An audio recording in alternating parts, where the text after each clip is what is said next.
की शुरुआत बड़ी खबर के साथ करेंगे। आरजेडी की हार के बाद लालू परिवार में फूट पड़ती हुई दिखाई दे रही है। परिवार से नाता तोड़ रही हूं, ये रोहिणी आचार्य की तरफ से कहा गया है। मैं राजनीति छोड़ रही हूं, ये रोहिणी आचार्य की तरफ से कहा गया। संजय यादव और इसी के साथ ही रमीज ने मुझसे यही करने को कहा था। तो रोहिणी आचार्य की तरफ से ये जो स्टेटमेंट है वो सामने निकल कर आया है। कल जिस तरह से चुनाव के नतीजे सामने निकल कर आए, आरजेडी की हार के बाद अब लालू परिवार में देखिए फूट पड़ती हुई दिखाई दे रही है। और इस बीच ये रोहिणी आचार्य का बयान जिसमें उन्होंने कहा कि परिवार से नाता तोड़ रही हूं, मैं राजनीति छोड़ रही हूं, ये रोहिणी आचार्य की तरफ से कहा गया। उन्होंने ये भी कहा कि संजय यादव और इसी के साथ ही रमीज ने मुझसे यही करने को कहा था। तो ये बड़ी खबर इस वक्त की आप तक पहुंचा रहे हैं।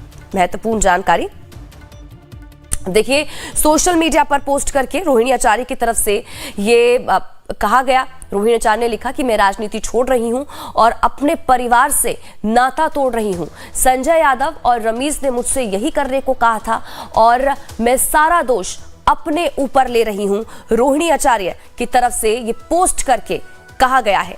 सोशल मीडिया प्लेटफॉर्म पर पोस्ट किया रोहिणी आचार्य ने, परिवार से नाता तोड़ रही हूं। रोहिणी आचार्य की तरफ से ये कहा गया है। जो हार पार्टी को कल मिली, उसका उन्होंने कहा कि उस हार का जो श्रेय कहीं ना कहीं वो उनकी वजह से हुआ। जो हार मिली वो ये भी कहते हुए नजर आई, संजय यादव और रमीज ने मुझसे यही करने को कहा था। ये पोस्ट में उनकी तरफ से लिखा भी गया है। सारा दोष मेरा है, उन्होंने कहा। तो बड़ी खबर इस वक्त की आपके टीवी स्क्रीन पर। बिहार विधानसभा चुनाव में करारी हार मिलने के बाद लालू परिवार में बड़ी टूट हुई है। रजनीश सिन्हा ज्यादा जानकारी के साथ हमारे संवाददाता इसी खबर पर जुड़ चुके हैं। सीधा रुख उनका करेंगे, जानकारी लेंगे क्या कुछ अपडेट है उनके पास। रजनीश, क्या जानकारी इसको लेकर? देखिए, बिहार विधानसभा चुनाव में जो रिजल्ट सामने निकल कर आया, करारी हार मिलने के बाद अब लालू परिवार में बड़ी टूट देखने को मिल रही है। रोहिणी आचार्य का ये पोस्ट, क्या जानकारी उसको लेकर? उन्होंने कहा कि परिवार से नाता वो तोड़ रही है, मैं राजनीति छोड़ रही हूं, ये भी उन्होंने इस पोस्ट में कहा है। देखिए, इस बात का पहले संदेश था जब भी चुनाव परिणाम आए उसके बाद वालों के अंदर एक बड़े नेतृत्व का खतरा पैदा होगा और पार्टी के अंदर तेजस्वी यादव के नेतृत्व को चुनाव भी मिल सकती है और परिवार के अंदर भी हो सकता है। तेज प्रताप यादव पहले से परिवार से लगे और रोहिणी आचार्य जो बीच में पॉलिटिकली काफी एक्टिव हुई थी, लोकसभा का चुनाव भी उन्होंने लड़ा था और इस बार विधानसभा चुनाव लड़ने की भी उनकी चर्चा हो रही थी। लेकिन इस बीच अचानक चुनाव में उनका नाम पीछे हट गया, मगर वो सॉलिडेरिटी से वो खड़ी रही। आपको याद होगा कि जब प्रथम चरण का चुनाव था उस दिन मैंने उनसे बात भी की थी, उनका इंटरव्यू किया था। उन्होंने कहा था कि हमारे भाई की जीत होगी और तेजस्वी यादव के साथ पूरे बिहार की जनता। लेकिन इन सबके बावजूद जो रिजल्ट आए हैं उसके बाद इस बात का पूरा अंदेशा था कि कुछ लोग परिवार में जरूर नाराज होंगे, क्योंकि तेजस्वी यादव सिंगल हैंडेडली अपने अनुसार ही पूरी पार्टी को चला रहे थे और वो अपने अनुसार ही सारे निर्णय ले रहे थे। तो इस बात का अंदेशा था। लेकिन रोहिणी आचार्य का जो पोस्ट है बताता है कि लालू प्रसाद यादव के परिवार में सब कुछ ठीक नहीं चल रहा है और ये परेशानी का सबब है। पहले से ही तेज प्रताप यादव अलग से मोर्चा खोले बैठे हैं, वो अलग अपनी पार्टी बनाकर चुनाव लड़ रहे थे महुआ से, जहां से वो हार गए हैं। और अब रोहिणी आचार्य का यह पोस्ट। अच्छा रजनीश, ये भी जरा बताइएगा, क्योंकि संजय यादव के साथ इस पोस्ट में रमीज का भी जिक्र किया गया है रोहिणी आचार्य की तरफ से। ये रमीज कौन है, क्या इसको लेकर जानकारी, किसकी और इशारा है?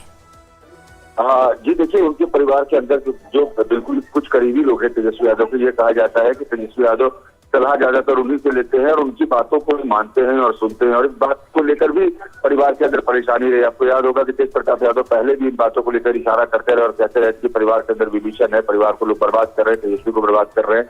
तो अब इस चुनाव में भी यही देखा गया कि तेजस्वी के आसपास जो उनके कुछ 2-3 लोग हैं वो लोग ही पूरी तरह से चुनाव नहीं। रजनीश, यहाँ पर देखिए कल जिस तरह से पार्टी को हार का सामना करना पड़ा, अब उसके बाद तो देखिए तेज प्रताप ने यह भी लिखा था कि देखिए जयचंदो ने राजद को खोखला कर दिया। बिल्कुल, देखिए, और ये नहीं, उन्होंने ये लिखा कि तेजस्वी हो गए। तो संजय यादव को लेकर नाराजगी पहले से रही है तेज प्रताप को और परिवार के दूसरे लोगों को भी, क्योंकि उनकी बहुत ज्यादा चल नहीं पा रही थी और तेजस्वी यादव ज्यादातर जो निर्णय संजय यादव के थ्रू ही लिया करते थे, यानी संजय यादव उनके मुख्य सलाहकार भी थे और उनके बिल्कुल करीबी भी थे। तो ऐसे में अब ये जो परेशानियां खड़ी होंगी परिवार के अंदर, ये बड़ी टूट की ओर इशारा कर रहा है। मीसा भारती का क्या रुख रहता है आने वाले समय में, ये भी देखना दिलचस्प होगा। लालू प्रसाद यादव और राबड़ी देवी अपने कुंबे को कैसे टूटने से रोक पाएंगे, ये भी देखना दिलचस्प होगा। तो ये अब राह आसान नहीं होगी इस परिवार और पार्टी के लिए। बड़ी बात है रजनीश, क्योंकि देखिए जो पार्टी 2020 में 75 सीटें जीती थी, महज देखिए 25 पर सिमट कर रह गई इस बार। अब अगर इस बीच तेज प्रताप की बात करें, 25,000 वोटों से चुनाव वो हारे हैं। इसके अलावा अगर तेजस्वी यादव की बात करें, बहुत मुश्किल से खींचतान के बाद वो अपनी सीट बचा पाए हैं। और यही रोहिणी आचार्य यही इसी बात का जिक्र कर रही है, और जो हार मिली है वो कह रही है कि ये मेरी वजह से हुआ है। देखिए ये एक नैतिक जिम्मेदारी ले रही है और रोहिणी आचार्य ऐसे भी उनका जो ये रहा है, हमेशा से इमेज रहा है, उन्होंने किडनी डोनेट किया अपने फादर के लिए, लालू प्रसाद यादव के लिए। तो उस तरह का एक इमेज उनका रहा है कि परिवार को लेकर चलती है, परिवार को आगे से लीड करना चाहती है ऐसे मौकों पर। और अब उनको वो खुद जवाबदेही ले रही है, वो खुद क्यों जवाबदेही ले रही है, ये कारण जो है बहुत स्पष्ट नहीं है कि आखिर रोहिणी आचार्य को कह रही है कि मैं इस हाल की जिम्मेदारी लेती हूँ, जबकि बहुत एक्टिव थी भी नहीं चुनाव में और चुनाव प्रचार में बहुत एक्टिव नहीं थी। डिसीजन भी उनके बहुत ज्यादा इसमें रहे नहीं होंगे या उनका से बहुत रहा नहीं होगा, ये भी तय है। लेकिन रोहिणी आचार्य का ये पोस्ट ये बताता है कि ओवरऑल अगर देखें तो लालू परिवार के लिए संकट की घड़ी है। बिल्कुल, चलिए ठीक है रजनीश, बहुत बहुत शुक्रिया इन तमाम जानकारी के लिए हमारे साथ जुड़ने के लिए।